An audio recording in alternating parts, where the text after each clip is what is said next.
Rush, immediate past president of Illinois Corn, joining me here from Commodity Classic.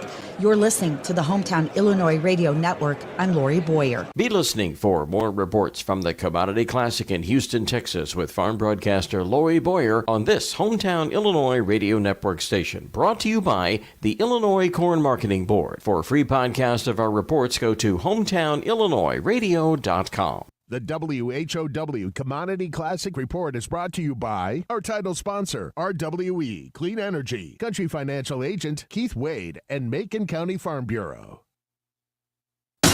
Your friend in Central Illinois, WHOW. Top of the morning. Thanks for being with us. I'm your host today, Seth Lawrence. The WHOW Morning Show streams to Facebook and YouTube. Brought to you by Peterson Insurance, your Pekin Insurance agent in Clinton. My guest on the phone today, Candace Summers with the McLean County Museum of History. Good morning, Candace. How are you today? Good. How are you? Doing well. Thanks for asking, and thank you for making time for us as always. Candace, let's dive into, it feels like the Museum of History always has things going on, and the month of March coming up here is no exception. Where do we start? What do you have for us? Yeah, so being that the month of March is not only Women's History Month, but it is also St. Patrick's Day is that month.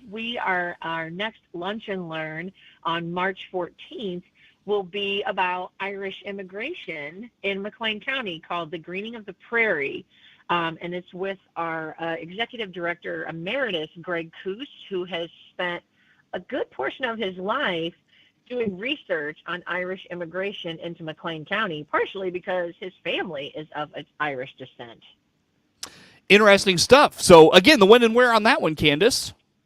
So it will be at the museum. It'll also be live streamed on our YouTube page on March 14th at 12:10 p.m. And it's going to be a really interesting program that uncovers little-known immigration from Liverpool, England, to New Orleans, and then through the St. Louis area. A lot of people, when they think immigration, they think like Ellis Island, coming through the East Coast. But in those days, a lot of people, went through the port of New Orleans and then up the Mississippi River through St. Louis, and then they would come through the Illinois and then come over from Peoria by land to get here to McLean County. So, that's a real arduous journey. And for a lot of the Irish who came to McLean County, like most of America, they came because of the potato famine in the 1840s and 1850s. So it's a real fascinating story, but also I'm sure Greg will share his personal connection of his family's experience migrating through the St. Louis area. Yeah. So what was there, and it's so interesting how, migration patterns work, for some people, it's either family or connections to family, for family connections that bring people to a certain area. But for others, it's maybe it's industry, it's job opportunity. What brought people to Bloomington Normal specifically in that time, if you're at liberty to tell us that? The railroad. That was a big draw to McLean County. So in 1853, we had two railroads that were built through McLean County. We had the Illinois Central, and then we had the Chicago and Alton. Now, the Chicago and Alton definitely was the biggest impact on Bloomington and eventually Normal, because we had the Chicago and Alton rail shops on Bloomington's west side, which was the largest employer before State Farm. And so there was a lot of work, not only in the building of the railroads, but then also when the shops opened. So that was a huge draw to what was then the West in Illinois. And also as they were, digging canals, from Lake Michigan throughout this area as well. So there was a lot of labor that attracted Irish immigrants, to settle the West. But particularly in our area, it was the railroad. That was the number one draw. Yeah, there you go. The railroad ties to Clinton as well. That's interesting stuff. And, again, it'll be interesting. And forgive me, I'm blanking on the speaker's name. But it'll be interesting to maybe hear his perspective as well as what drew his family to the area. Yeah, Greg, he has done research for a good portion of his life on Irish immigration, and his family through the O'Neill family. They came as the result of the Irish potato famine. His ancestor, Mother Mary Way O'Neill, she lost her husband from fever at the height of the potato famine, and because she was a woman and wasn't allowed to renew the lease on their family farm, chose to leave, and hoping to find a better life, came over here with her children, who at that time, she had quite a few. And they boarded a ship to the United States, and they came through New Orleans and eventually came up through St. Louis and settled here in Bloomington. How about that? Very good. Candace, excuse me, the when and where on that, I know we already mentioned it, but just one more time. It is going to be here at the museum on March 14th at 12:10 p.m., part of our Lunch and Learn series. And you will also be able to watch it live streamed on the museum's YouTube channel, which you can get through our website, mchistory.org. Very good. Candace Summers, McLean County Museum of History, my guest. Candace, any other programs of note in the month of March? Absolutely. So the museum is partnering with the League of Women Voters of McLean County, and we are doing a program that celebrates Women's History Month, which is the month of March, that's titled 50 Years of Women's Rights, an Interactive and Intergenerational Exploration. And so we're inviting 4 women who live here in McLean County to share their life experiences, how they got economic independence, how they participate in politics, have been activists in our community, and also as educators. And they will share their stories in relation to 4 women from McLean County's past whose stories will be shared during this program too. And after the historic part of the program that shares women from the past, we'll have small group discussions facilitated by those women who are sharing their stories. And so the public can come and ask them questions and maybe, even be inspired by how they, in the last 50 years, have gained advancements in their chosen career fields and just as women in general. What I'm kind of curious, Candace. I mean, what type of crowd do you get for events like this? It depends on the program. The last time we did a discussion group like this before COVID, we had a really great turnout as part of our a community and conversation series. I would say we probably had like 60 to 70 people who came and broke up into those small group discussions at that time. So we're really hoping that we get a good crowd that not only wants to engage in dialogue with these women, but also hear these women's stories. Very good, very good. Candace, just because I'm short of time, again, the when and where on that one. That will be Saturday, March 23rd from 2 to 4 p.m. here at the museum. That program will not be live streamed just due to the nature of the small group discussion. Okay, gotcha. Very good. Now, again, Candace, anything else coming up in March to mention? In addition to the Women's History program on the 23rd, we will have a display in our rotunda that celebrates 30 women from McLean County's history. So we'll have their photos displayed in the rotunda, and then there'll be a link to our website where you can learn the story of each woman on display. And we're hoping to do a display like this every March in the coming years, but we have so many women from McLean County history whose stories we can share that we can swap out women each year and share different unique stories that share the history of us all. Very good. Candace, where do folks go for all the information on those programs? And did we miss anything you wanted to make sure we know about here this morning? No, you can get information on all of our programs by visiting our website, www.mchistory.org, or you can catch us on Facebook and also Instagram. Sure. Anything else coming up, Candace, to make note of here this morning before we go to break? Keep an eye and an ear open. On March 27th, we will be doing our History Makers reveal, where we'll be sharing who the 2024 class of McLean County History Makers are that we will be honoring from our community. Very good. Keep an eye on that. Will that be at social media, those announcements? I think we will be live streaming that as well. So you can either come to the press conference at the museum or you can catch us on our YouTube channel. Easy enough. Very good. Well, Candace, you mentioned you're kind of all over the place. Just again, how do folks follow you on those social media channels and others? follow us on Facebook, Instagram, or on our website, makehistory.org. Very good, Candace. We'll take a break here, come back with some more. Candace Summers, McLean County Museum of History, is my guest on the phone today. We've got more with her coming up on the WHOW Morning Show.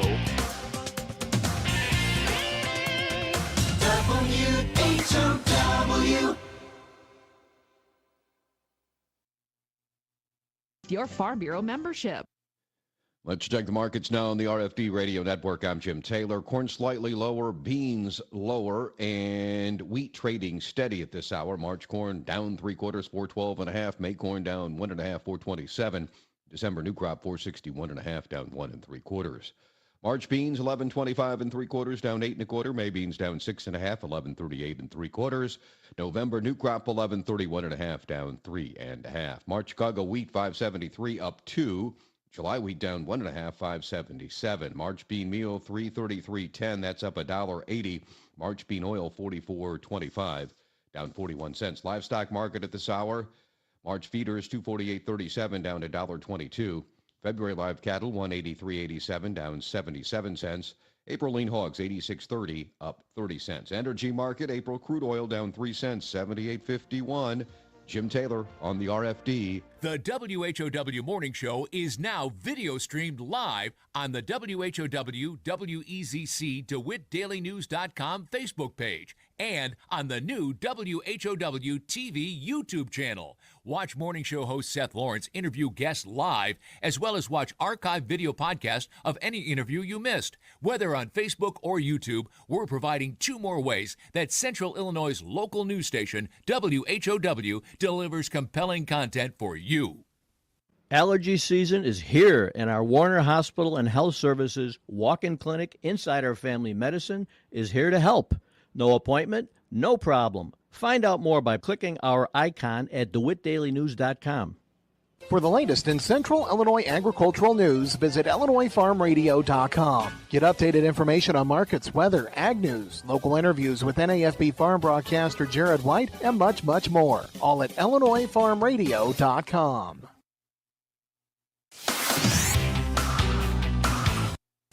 Your friend in Central Illinois, WHOW. Once again, a good morning. Thanks for being with us. I'm your host today, Seth Lawrence. And again, our guest on the phone today is Candace Summers with the McLean County Museum of History. And Candace, as we talk about March, of course, we highlighted all the programs happening next month. But let's dive into kind of the months and weeks beyond. And, you know, kind of coming up first is summer career camps. I know this is something you're very passionate about, getting young people insights and looks at the careers in history. You're planning for that now. How are those plans coming along? They are going really well. We are planning to have 1 full week of camp in June, and then we will have a couple of smaller mini camps in July. And these camps are great because they teach kids about the different careers that are available using the field of history. And it's fun watching students who are passionate about history, and they're getting excited about, you know, trying their hand at archaeology or trying their hand at, you know, activism or learning about architecture. And I know for a fact that kids who've come to our camps, these camps have had lifelong impacts on them. I was just at a career fair through the Bloomington Area Career Center yesterday, and the mom of a former camper came up and told me that her son was, you know, a junior in college studying archaeology, was actually going to be doing a field school out in Arizona this summer. And she's like, and it's all because of your camp really lit that passion in him about archaeology. So it's a super fun camp. And I just love, you know, watching the kids, you know, get dirty with history and, you know, do all these hands-on activities.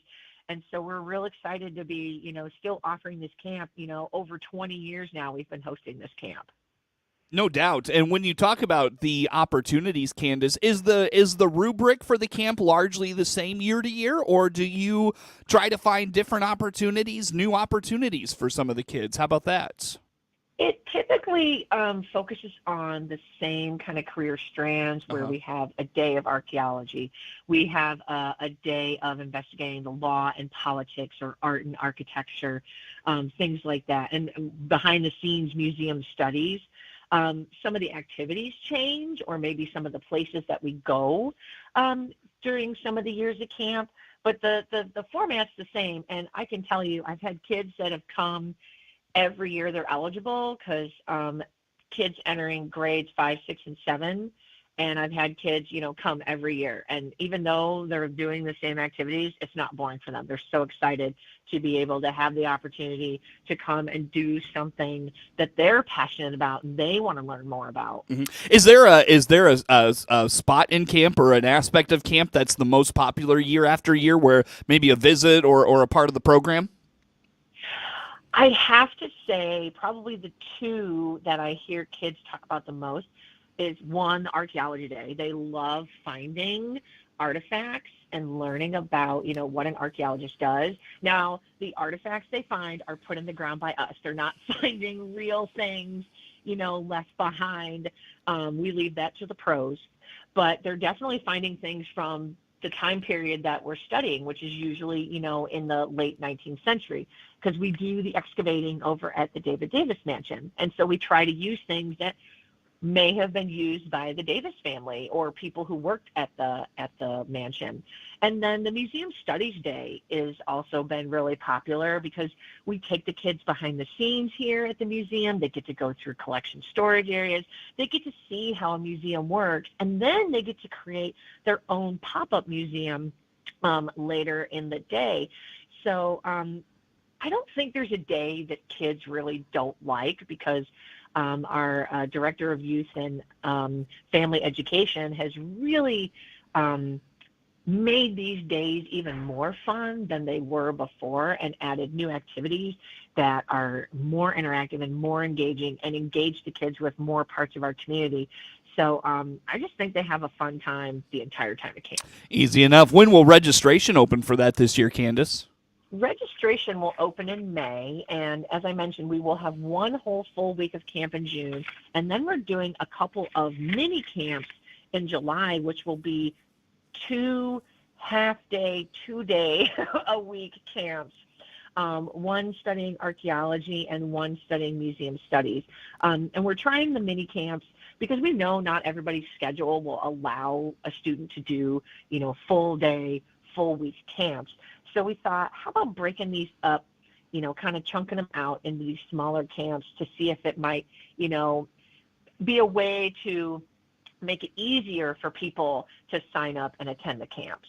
Very good. So be a part of that. And again, Candace, in terms of just watching out for that registration link, where do folks do that at?